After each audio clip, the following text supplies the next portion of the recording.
Salut, c'est Trado. Je suis content de vous retrouver pour la mise à jour de la préparation de la semaine de trading sur indice et sur euro-dollar. On commence par le France 40 et le France 40 en données journalières pour constater que les tendances sont clairement à la hausse, que ce soit la M200, la M50, la M20 ou la M7. On a une tendance de long terme, une tendance de fond, une tendance générale, une tendance de court terme qui sont haussières.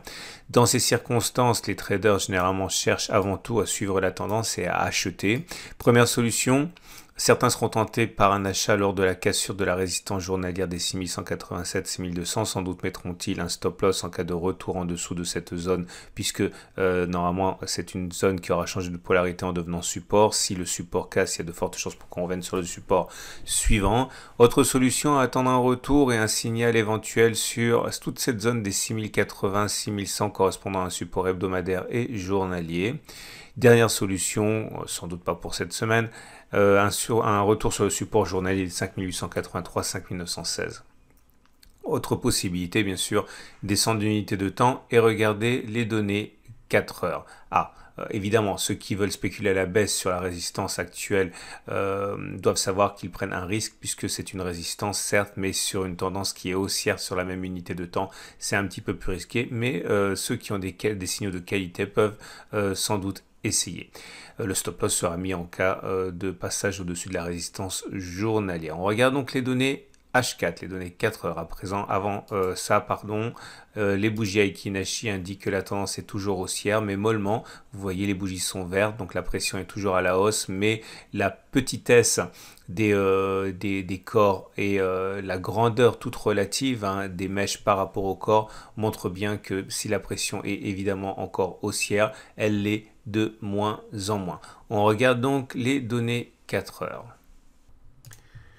Et ces données 4 heures sont toujours haussières, comme vous pouvez le voir, M200, M50, M20 sont haussières, seule la M7 est maintenant plate et les cours en dessous, autrement dit tendance de long terme, tendance de fond, tendance générale sont haussières, tendance immédiate, tendance de court terme plutôt neutre. Il n'empêche qu'étant donné que c'est globalement haussier, les traders expérimentés devraient tenter de privilégier normalement les signaux d'achat, par exemple en cas de cassure de cette résistance des 6187-6200. Ça correspond à la fois à une résistance H4, une résistance journalière, c'est la même. Et également, autre solution en cas de retour sur cette petite zone de support H4 qui correspond à notre support immédiat le plus proche. Mais globalement, toute cette zone comprise entre 6126 à peu près et 6080 peut être intéressant pour les traders qui ont un biais haussier, qui voudraient profiter d'un retour sur support, puisque ce sont des supports soit journaliers, soit hebdomadaires, soit 4 heures. Maintenant, ceux qui veulent davantage spéculer à la baisse peuvent le faire comme actuellement il est en train de se produire sous vos yeux en cas d'aveu de faiblesse sur la résistance journalière des 6187-6200 puisque c'est une résistance tracée sur une unité de temps supérieure et qui a donc vocation à pouvoir s'imposer à la tendance donnée sur les unités de temps inférieures, en l'occurrence ici H4. En cas de cassure, mais il est peu probable que ça se fasse du support journalier, enfin il est peu probable que ça se fasse dans l'immédiat, je veux dire, eh bien, si les moyennes mobiles sont descendantes et que l'on casse ce support, il risque d'y avoir des traders intéressés par des prises de position baissières. Regardez les bougies Aiki Nashi qui se sont sérieusement dégradées. Ok, on était avec des bougies de pression haussière. Maintenant, c'est la première bougie rouge. Alors, ça n'est pas terminé cette bougie, elle est en formation, mais a priori, ce changement de couleur montre bien que la pression haussière a vécu. Maintenant, nous sommes face à une pression baissière, pas très forte puisqu'on a une mèche basse plutôt longue et une mèche haute, mais c'est clairement plus une bougie haussière. On passe à l'Allemagne 30 dans une tendance journalière clairement haussière. Les cours sont au-dessus de la M200, au-dessus de la M50, au-dessus de la M20. Donc la tendance de long terme, la tendance de fond et la tendance journalière sont haussières. Mais attention, la tendance de court terme ne l'est plus vraiment puisque nous sommes en dessous de la M7, certes ascendante, mais en dessous. Donc la tendance de court terme est devenue neutre. Ceux qui ont un biais néanmoins haussier, puisque la tendance est haussière, attendent sans doute que l'on revienne sur le support journalier des 14 694 800 ou le support 406 14 592 pour encore plus de prudence, pour tenter de chercher des signaux haussiers qui se manifesteraient, ou alors bien sûr une cassure de l'obstacle et une clôture au-dessus des 15 351, 15 371 pourrait également faire l'affaire. Ceux qui veulent spéculer à la baisse sur cette unité de temps sont un petit peu à la peine, puisque chercher des signaux baissiers sur la zone des 15 351, 15 371 est toujours risqué, puisque la tendance est haussière, mais les traders les plus expérimentés peuvent essayer de trouver leurs signaux préférés dans cette zone. Quand on regarde les bougies Aiki Nashi, on voit effectivement que la tendance haussière n'est plus. On a une succession de bougies rouges et une bougie verte là, mais elle n'est pas significative. Elle a un petit corps, elle a une corps et un mèche haute, une mèche haute, une mèche basse. Bon, ce sont des bougies d'indécision. On regarde tout de suite les données 4 heures. Et sur les données 4 heures, la tendance est à la peine. Nous sommes au-dessus de la M200 qui monte, au-dessus de la M50 qui monte, mais la M20 et la M7 sont plates. Autrement dit, la tendance de long terme, la tendance de fond sont haussières, mais la tendance à plus court terme et la tendance générale sont neutres. On est comprimé entre une résistance H4 à 15,225, 15,267 et un support H4 à 15,215, 170. Difficile de privilégier un sens, même si la tendance est plutôt haussière que baissière. Ceux qui veulent se mettre dans ce sens-là, justement, attendent sans doute que l'on passe au-dessus de la résistance H4 pour tenter de rallier la résistance journalière des 15,351, 15,371, mais de manière plus classique. La possibilité est d'acheter sur le support H4 15,200, 1570. Il faudra bien penser au stop loss qui peut se mettre de manière très classique en cas de clôture en dessous du support H4. Attention, c'est assez volatile en dessous, donc faut en tenir compte dans le stop loss. Autre solution, je l'ai dit, passer au-dessus de la résistance journalière des 15,351 et 15,371 avec un stop loss qui sera mis en dessous de cette zone au cas où un accès de faiblesse réapparaîtrait. Mais encore une fois, c'est difficile parce que la tendance n'est pas clairement établie. Ceux qui veulent néanmoins trader à la baisse ont plusieurs solutions sur cette unité de temps. D'une part, attendre un retour sur la résistance journalière des 15 361, 15 371, zone de résistance sur unité de temps supérieure, donc théoriquement solide, ou alors spéculer à la baisse en cas de cassure du support H4 des 15,200, 1570, c'est une solution également, tout en sachant qu'il faudra qu'à ce moment-là, les moyennes mobiles soient descendantes pour que cette cassure de support attire beaucoup de traders qui voudront trader dans le sens de la tendance baissière. Regardez les bougies Aiki Nashi et vous constaterez qu'il n'y a pas de vraie tendance. Vous voyez, bougie rouge, bougie verte avec des mèches hautes et des mèches basses ou des petits corps sont des bougies qui ne trahissent aucune pression dans un sens ou dans l'autre. Et pour le Wall Street équivalent CFD du Dow Jones, on voit que la tendance est très fortement haussière avec des moyennes mobiles qui sont ascendantes, que ce soit la M200, la M50, la M20 ou la M7, donc tendance de long terme, tendance de fond, tendance journalière, tendance court terme haussière. Dans ces conditions, la plupart des traders cherchent avant tout à se mettre dans le sens de la marche, c'est-à-dire le sens de l'achat, des signaux haussiers qui apparaîtraient dans le support journalier des 33 615, 33 347 ou dans la zone 33 054, 33 225 pourraient intéresser les traders qui ont un biais haussier. La spéculation à la baisse est difficile car on n'a pas pour l'instant de résistance au-dessus de nous, qu'elle soit journalière ou hebdomadaire, puisqu'on est sur des niveaux records. Donc il est dangereux de prévoir sur les niveaux actuels une prise de position à la baisse. On regarde les bougies Aiki Nashi et sans doute, vous voyez, une pression haussière avec des bougies sans mèche basse, avec un corps plutôt long. La mèche haute n'est pas très courte comme on pourrait espérer qu'elle le soit, mais ça reste quand même des bougies haussières. On regarde les données 4 heures.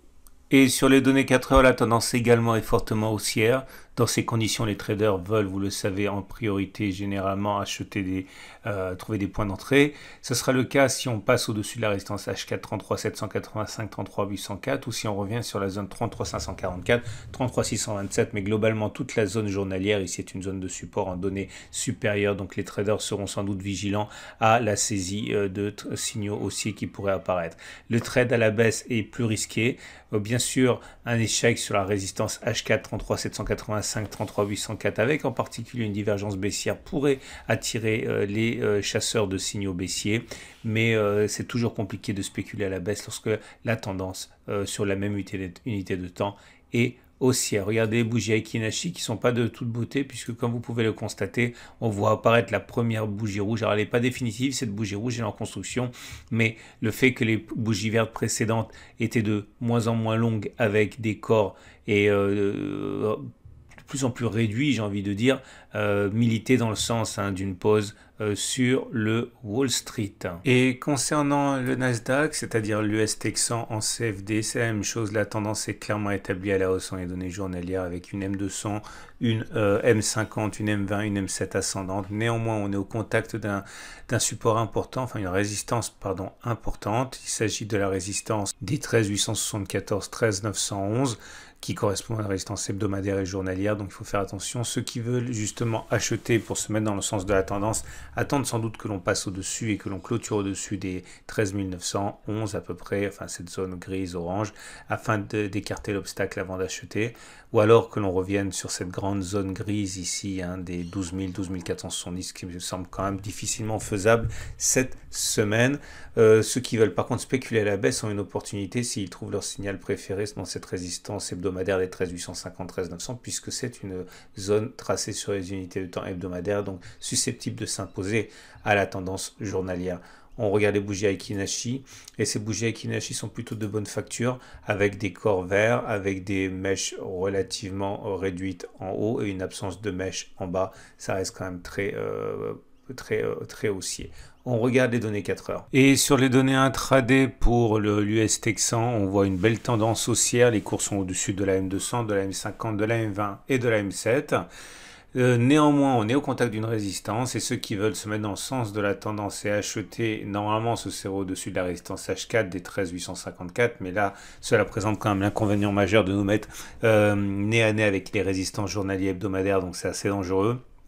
Les traders préfèrent sans doute que l'on s'affranchisse des résistances suivantes, notamment la résistance journalière des 13 911. Ou alors un retour sur le support HK des 13 666, 13 522 pourrait faire l'affaire des traders qui ont un biais haussier. Ceux qui veulent trader à la baisse attendent sans doute que l'on a justement peine à passer la résistance sur laquelle nous sommes actuellement, ou alors que l'on casse le support H4 des 13 666, 13 522, à condition qu'à ce moment, les moyennes mobiles soient devenues baissières pour justement attirer les traders qui veulent surfer dans le sens de la tendance. Les bougies Aiki-Nashi, sans grande surprise, montrent une hésitation, une absence de tendance, puisque vous voyez les deux précédentes bougies, la précédente bougie et celle que nous sommes en train de former sont des bougies à petit corps avec des mèches hautes et des mèches basses. Ce ne sont pas des bougies qui témoignent d'une quelque pression que ce soit. Et l'euro-dollar est dans une situation de reprise, de rebond. Le support journalier des 1,1719, 1,1706 forcément est à surveiller maintenant puisqu'elle est l'origine du regain de forme. Néanmoins, il faut savoir que la tendance de long terme sur l'unité de temps journalière est neutre, la M200 est plate, la tendance de fond est toujours baissière, la tendance générale est neutre puisqu'on est au-dessus de la M20 mais celle-ci descend. C'est la tendance de court terme et haussière puisqu'on est au-dessus de la M7 qui monte. Ceux qui veulent trader dans le sens de la hausse attendent sans doute que l'on passe au-dessus de la résistance journalière des 1,2185, 1,2240 ou que l'on revienne sur le support des 1,1719, 1,1706, mais c'est difficile car la tendance de fond, la tendance n'est pas haussière, la tendance est au mieux neutre, au pire plutôt baissière, donc ce sont surtout les vendeurs à découvert qui risquent de se précipiter, les vendeurs qui risquent de se précipiter sur la résistance journalière des 1,2185, 1,2240 pour y trouver des signaux vendeurs. Ou alors bien sûr si on devait, mais ce ne sera pas pour cette semaine, passer en dessous des 1,1719, 1,1706, évidemment des traders tenteront de saisir les signaux baissiers qui s'y présenteraient. Regardez les bougies Aiki-Nashi. Elle montre bien que pour l'instant, on a un rebond avec des bougies qui sont vertes, mais déjà, vous voyez, regardez ces bougies Aiki-Nashi de plus en plus petites, la pression haussière s'émousse, il faut se méfier. On regarde tout de suite les données 4 heures. Et sur ces données H4, là aussi c'est compliqué par le fait que la M200 soit descendante pendant que les autres moyennes mobiles plutôt ascendantes. Donc la tendance de fond est baissière, mais la tendance de fond est haussière, la tendance générale est haussière, la tendance de court terme est plutôt baissière. Vous voyez, c'est très compliqué. On est sur une zone de résistance H4 dans laquelle on végète depuis la semaine dernière. Je considère qu'un passage au-dessus des 1,1928 serait susceptible d'entraîner beaucoup de traders qui ont un biais haussier pour aller viser notamment la résistance journalière. Ceux qui veulent être un peu plus prudents attendent peut-être le retour sur le support HKD 1,1822, 1,1794 pour y détecter des signaux haussiers. Ceux qui voudraient davantage trouver des signaux baissiers attendent un éventuel passage et un échec sur la résistance journalière des 1,2085, 1,2240 ou alors sur cette même zone dans laquelle nous sommes en train de patiner, si un signal baissier de qualité devait apparaître, sans doute des traders baissiers seraient tout heureux de les saisir. Voilà ce qu'on pouvait dire pour l'euro-dollar, pour le CAC, le DAX, le Nasdaq et le Dow Jones en CFD. Je vous souhaite une excellente journée. Je vous invite à retrouver à la fin de cette vidéo l'analyse technique et la préparation de la semaine de trading pour les cryptos et également l'analyse technique de moyen terme. Même si vous ne tradez pas les cryptos, ça peut être intéressant si vous débutez le trading de voir comment on construit des plans de trade. Le fait que vous ne tradiez pas les cryptos n'y change rien. Les techniques sont toujours les mêmes. Je vous souhaite une excellente journée et je vous dis à la semaine prochaine. Et n'hésitez pas à revenir jeter un œil régulièrement au cours de la semaine à cette vidéo puisqu'elle reste valable pendant toute cette semaine qui commence donc le 12 et qui terminera donc le 16.